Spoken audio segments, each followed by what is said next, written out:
The other problem we have is that we have these 5 banks that make up almost 60% of our banking. At some point, we need to fragment these major banks, go back to the rules that we had before. You can either be a broker or you can be a bank. You can't be both. You're listening to The Real Investment Show.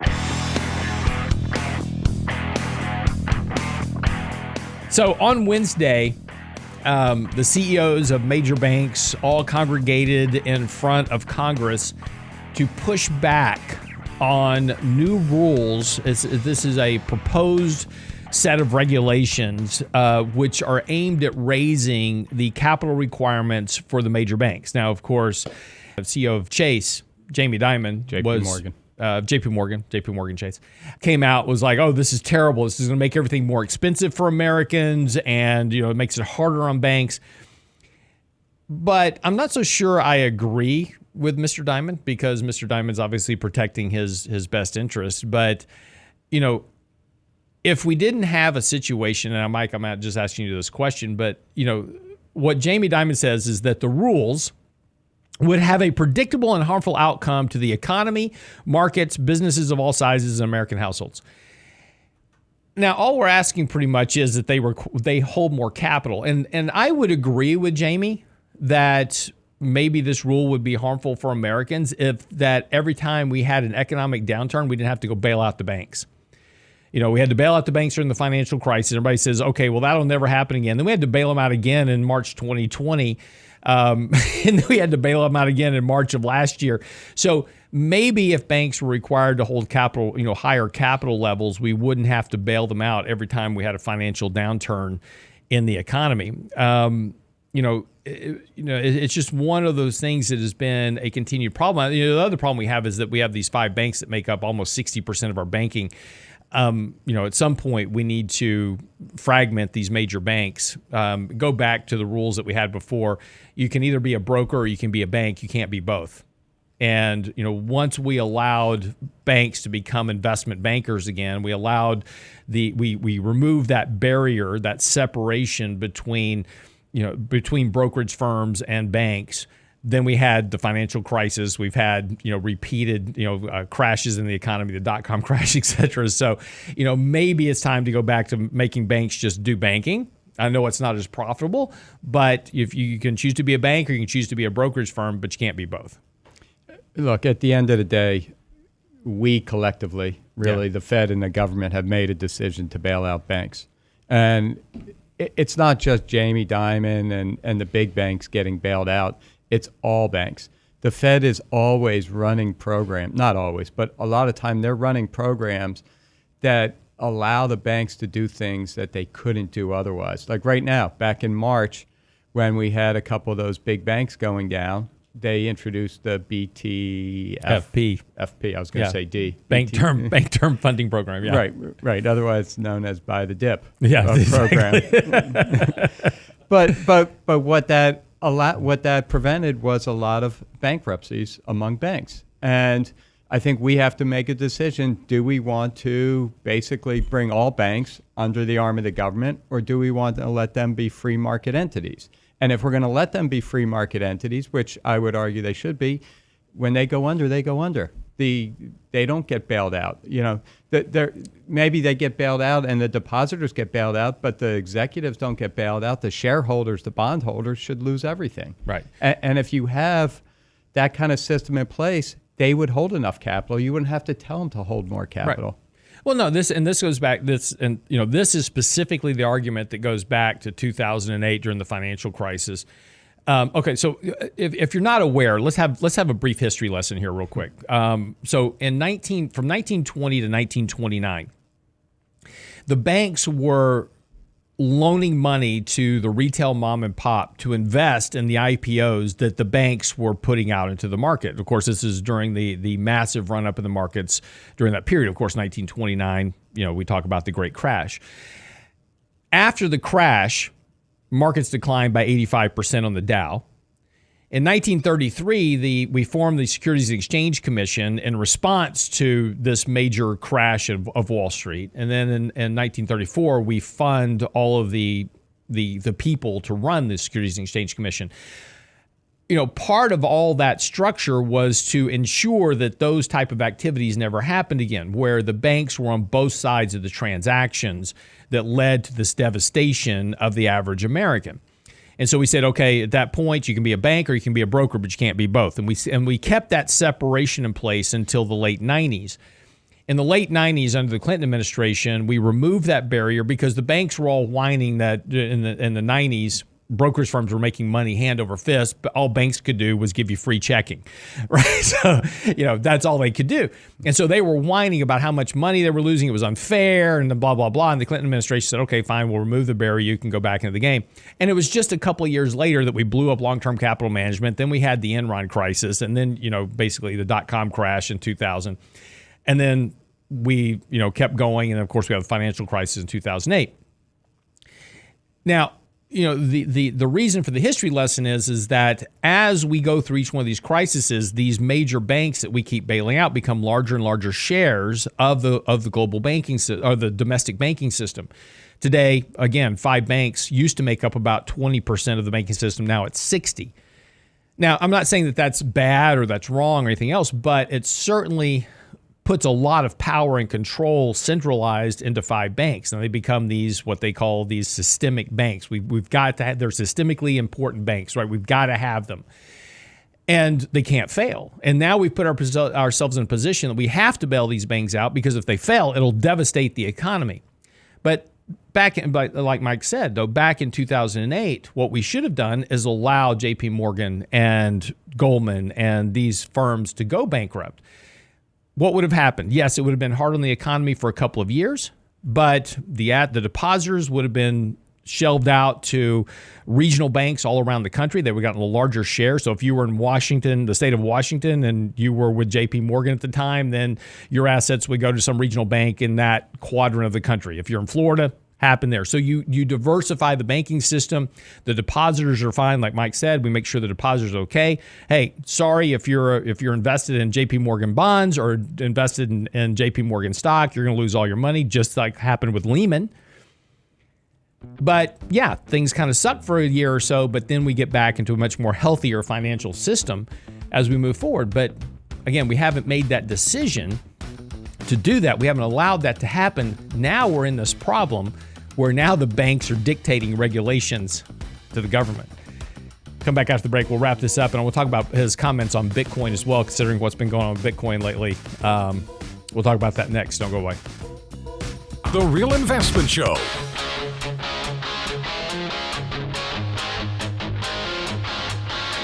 So welcome back to the show this morning. Michael Lebowitz joining me in studio. So Mike, this is just for the break, talking a little bit about these kind of new capital rules that the government's trying to push. It's called Basel III, and they're basically would increase banks' capital requirements by 25%. Obviously, the banks don't like that because that requires them to put additional capital on their books that they can't go invest in markets or securities or investment banking or whatever it is.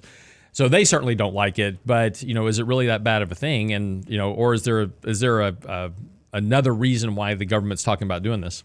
I think it is a good thing, and they're doing it in part to protect the banks and ultimately the country and the people. But there's, like everything else, there's 2 sides to the story. Mm-hmm. And what the government is likely trying to do is capital is usually held in the form of high, secure, low-risk assets, i.e. U.S. Treasuries.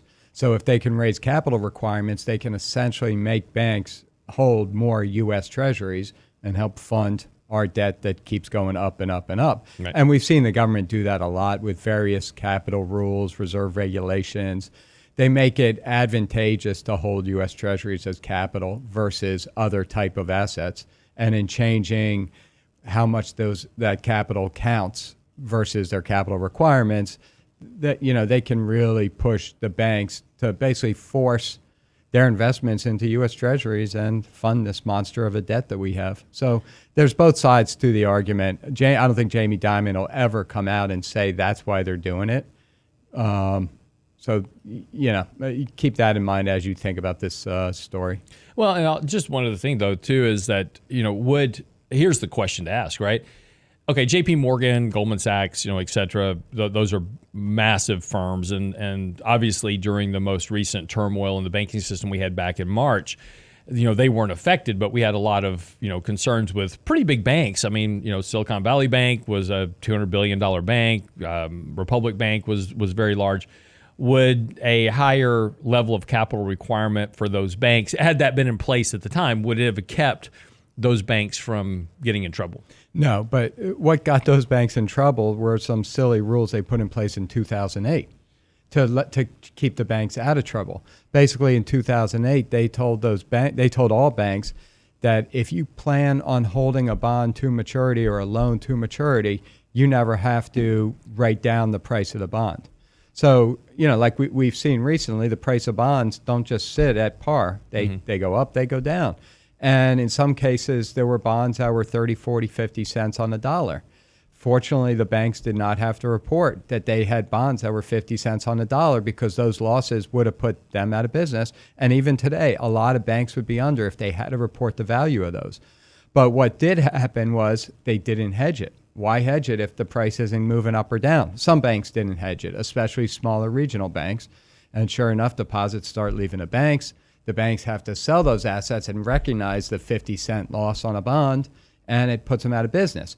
Now was JPMorgan affected? JPMorgan probably benefited because they picked up regional one of the big one, regional bank at a discount, and with Republic Bank. Republic Bank, and with the support of the Fed and Treasury, so they won. They're a big winner.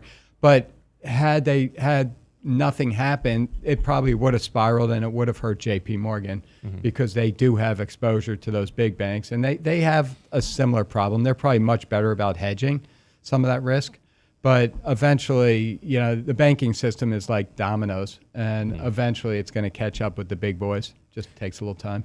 Let's switch gears here real quick because we just got a few minutes left here. I thought this was interesting. Obviously, Bitcoin has had a huge rally here. We were about 16,000 last year, got up to around 20,000, and all of a sudden, over the last couple of weeks, it shot up to around 40,000 on Bitcoin.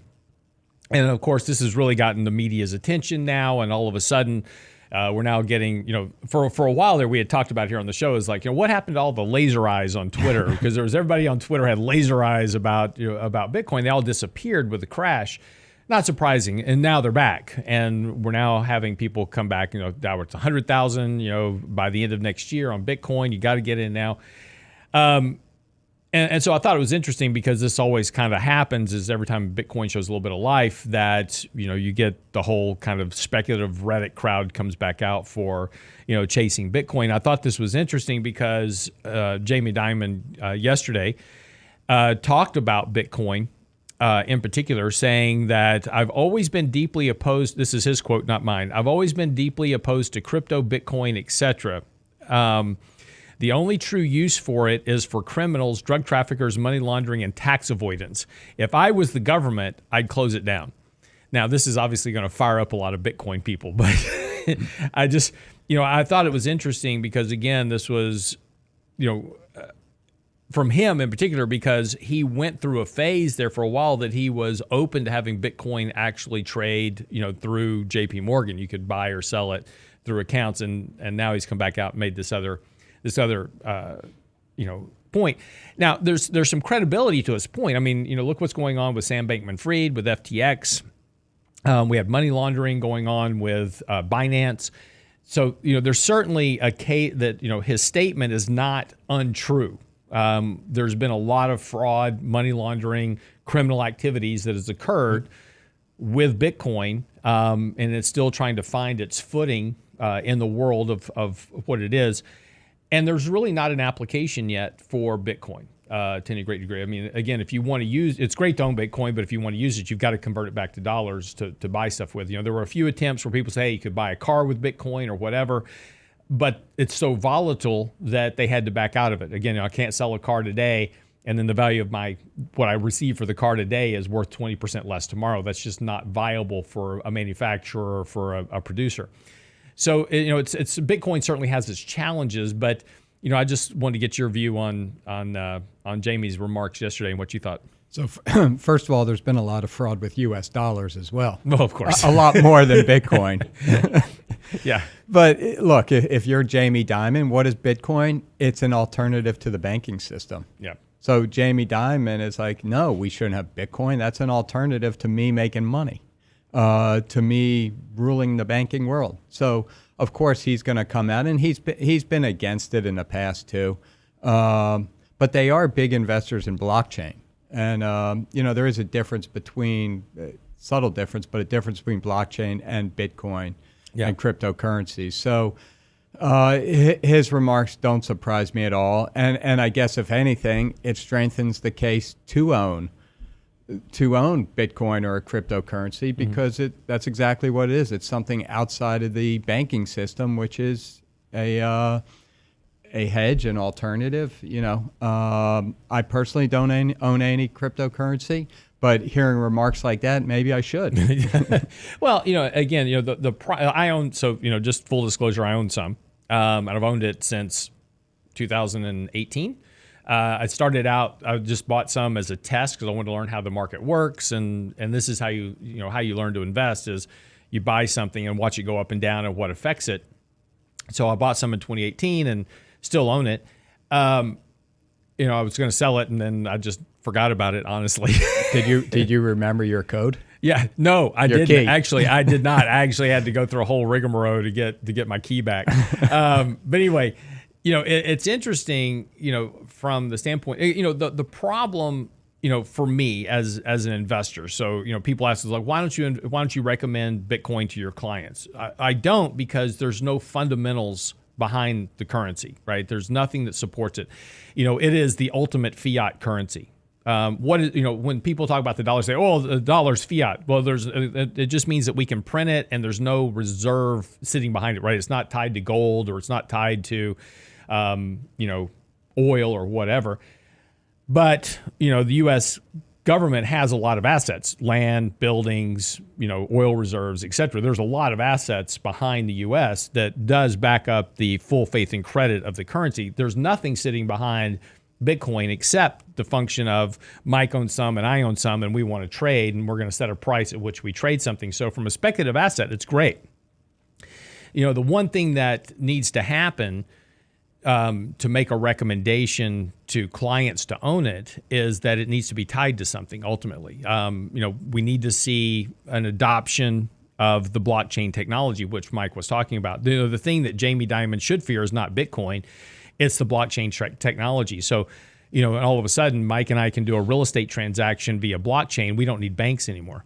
We don't need a third party to intervene in transactions. That's terrible for banks. The blockchain is very dangerous for the banks, and the one thing that they shouldn't want, and one thing they don't want. Well, obviously, that's the one big thing they are invested in. JPMorgan has big investments in blockchain, because I think they see the future as you can exchange assets anywhere, anytime with anyone. Yeah, and so 24/7 markets, 24/7 real estate transactions, 24/7.